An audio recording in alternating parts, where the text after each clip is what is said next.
Imagine a fruit so sour, so tart, it practically makes your eyes water. Yet, it transforms into some of Japan's most iconic culinary creations. And of course, I'm talking about ume. Ume is one of the cornerstones of traditional Japanese cuisine, from the famously tart Umeboshi pickled plums to sweet syrups and refreshing cordials. And this summer, I'll be making many of these ume-centric flavors. Some tried and true recipes, and some first-time experiments. If you're new here, welcome. If you're a returning visitor, welcome back. I'm Mika, this is Jessie, and this is our dog Pancake. We're Canadians living in what was once a nakia, one of Japan's many abandoned homes. The picking of these tart ume plums, which are actually closer to being apricots, can begin as early as May and continue into early July. First up, the undisputed star of ume cuisine, Umeboshi.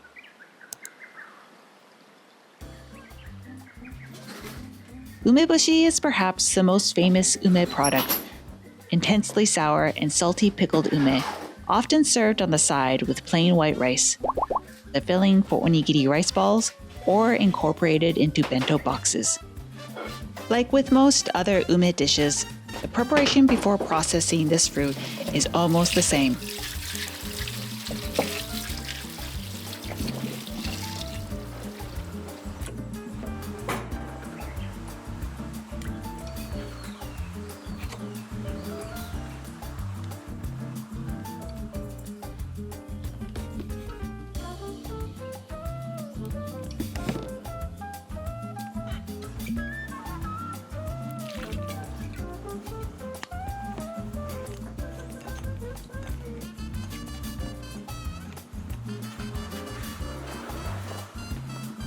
For this umeboshi recipe, I'm using the simple ratio of 200 grams of salt to 1 kilogram of ume.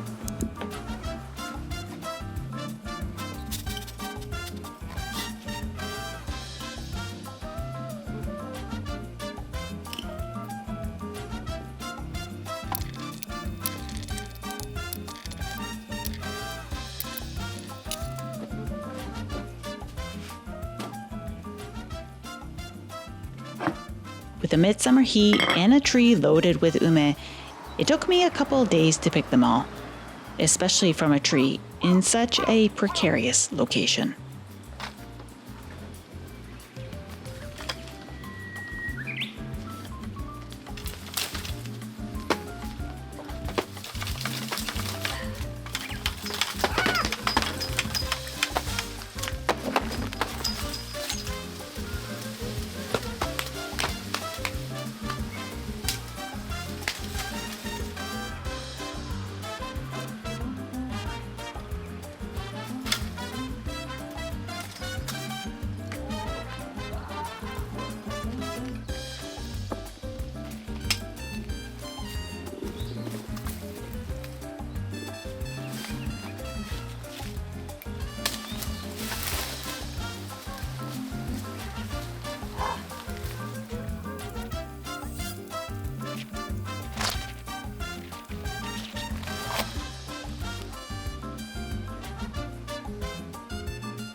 I'm also diving into making Umeshu, a classic fruit cordial.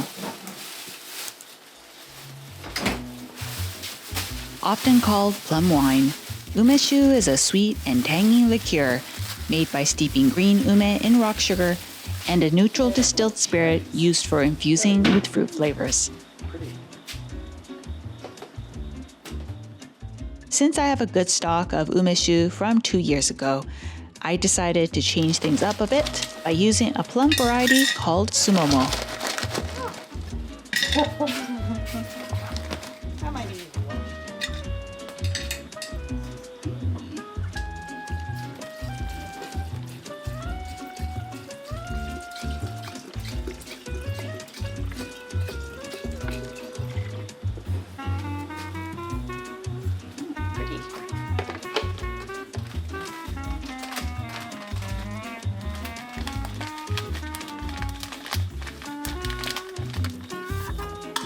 Oh, so much salt.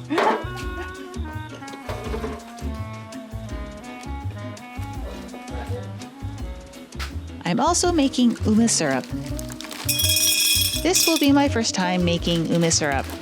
I'm hoping it'll be a refreshing, slightly tart addition to some sparkling water to quench our thirst when Japan's summer really hits us.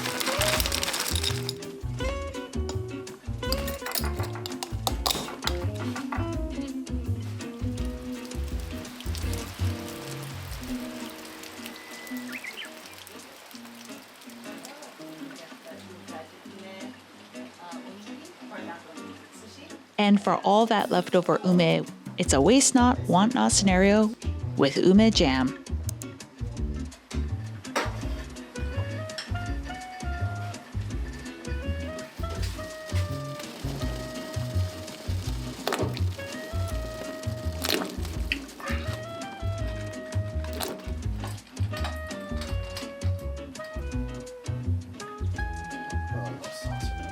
Ooh.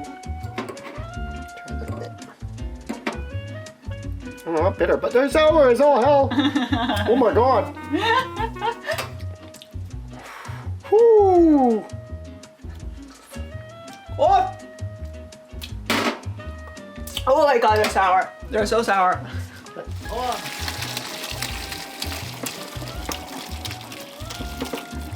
It smells great. It smells delicious.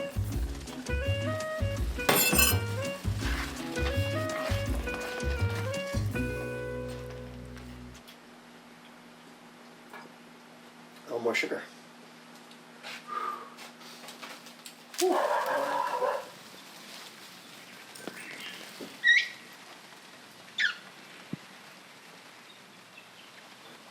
Okay.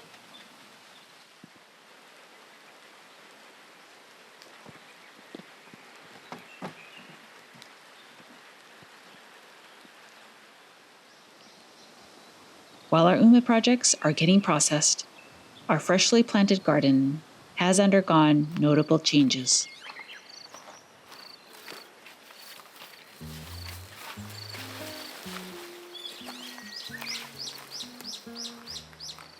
Our watermelons and kabocha have already pushed beyond their protective knitting,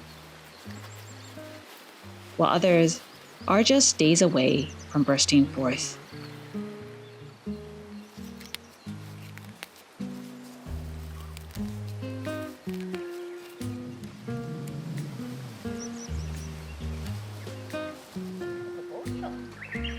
Stuck on that thing's about as big around as your arm. It's got a big flower on it.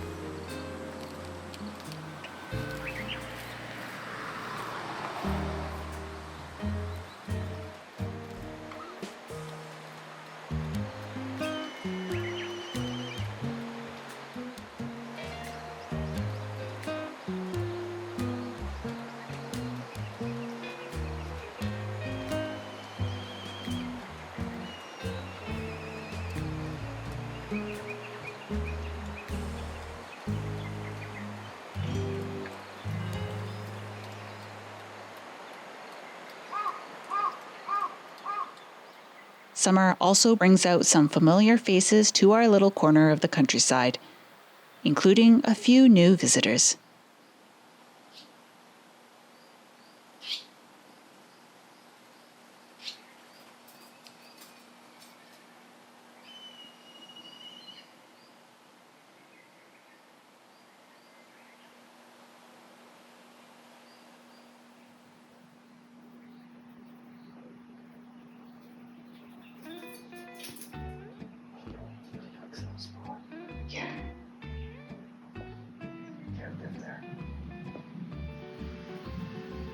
She was nice with the outside. God. I have to close those windows. He's gonna keep coming back in. Oh no.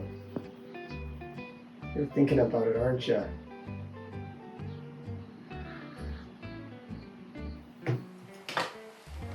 To encourage our new swallow guests to settle outside, Jessie built a stand for under the eaves of the house.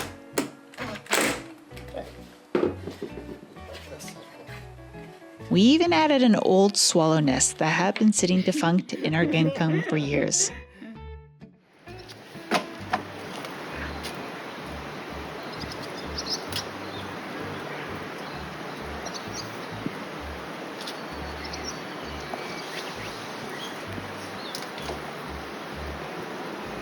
That was cool.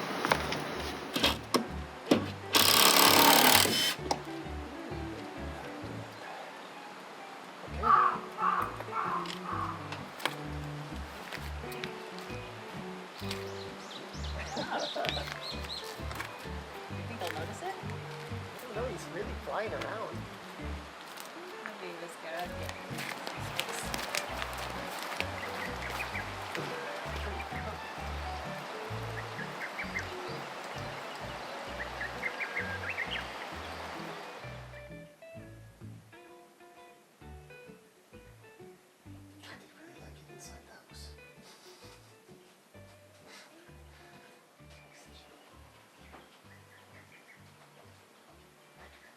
They kind of moved on. I don't see them over the fields anymore.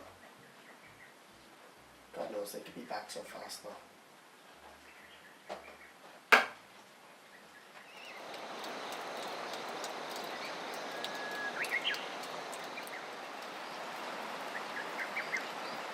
The swallows were not the only ones making their presence known.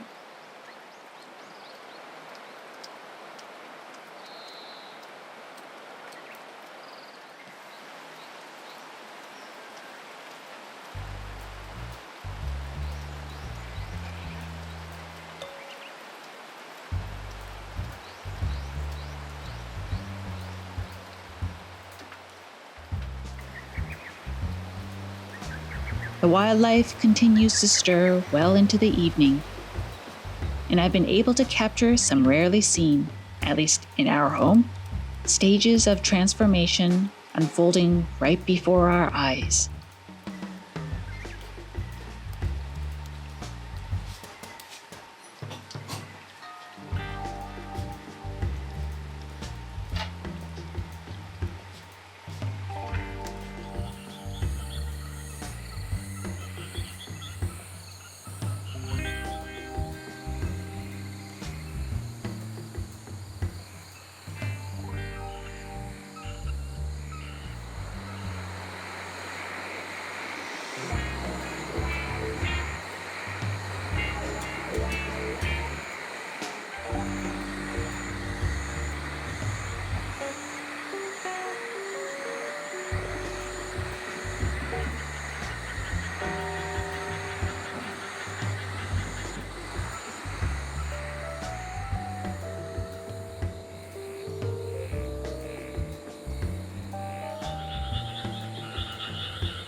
Recent June rains, typical of the rainy season here in Japan, have brought a sudden explosive growth spurt in our garden.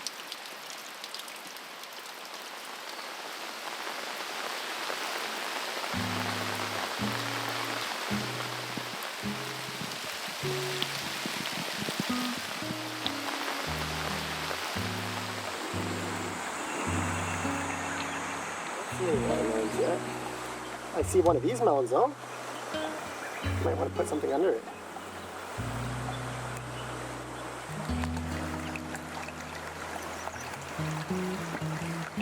A bunch more starting. I see one starting right over here. And another one starting over here. At least two more.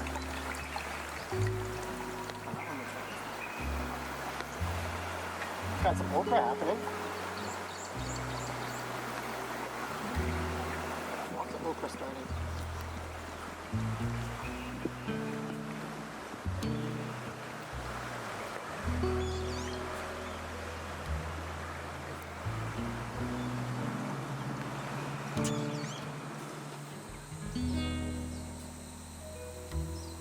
After a few patient weeks, our shiso is finally ready for harvest.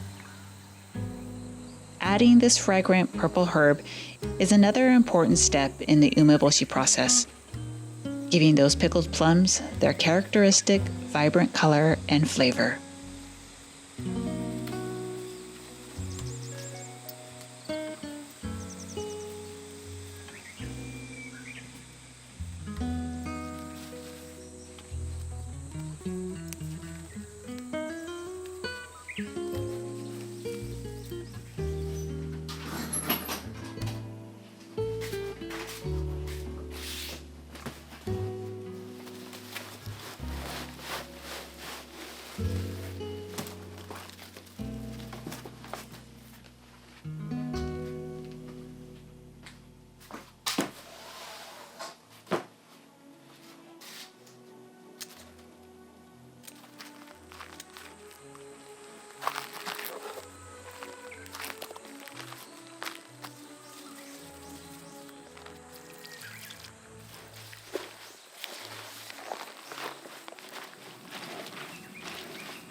After a few days of letting the shiso work its magic, it's finally time for the final step, drying the ume in the sun. This is where they get that perfectly puckered, concentrated texture and even deeper flavor.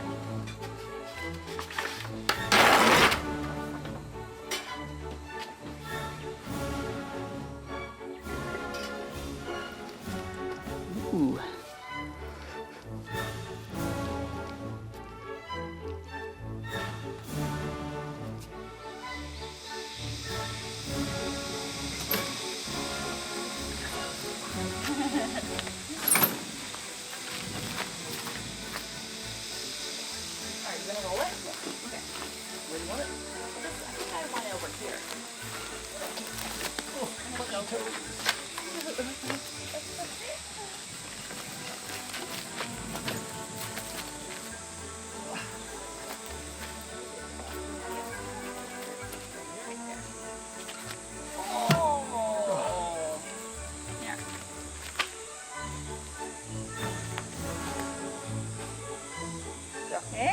Perfect.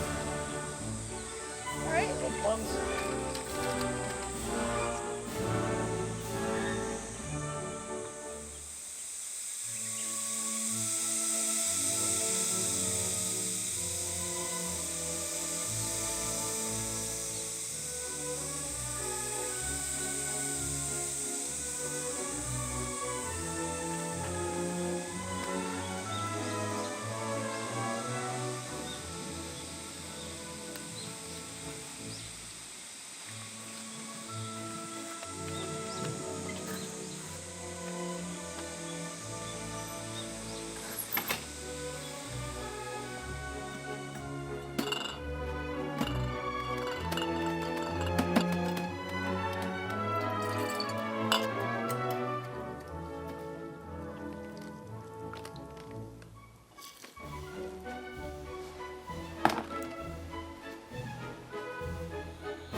I think they're good.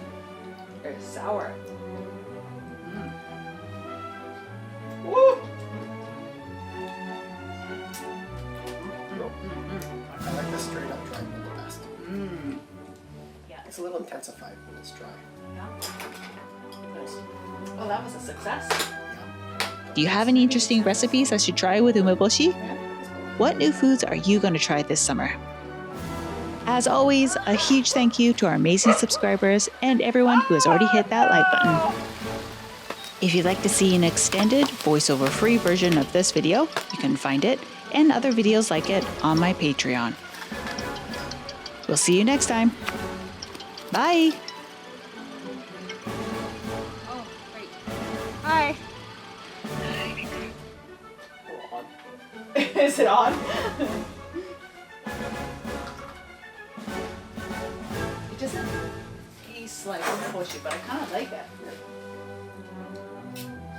No? Not your thing? No, not really. That's a little bit odd to me. Pretty sour though. Yeah.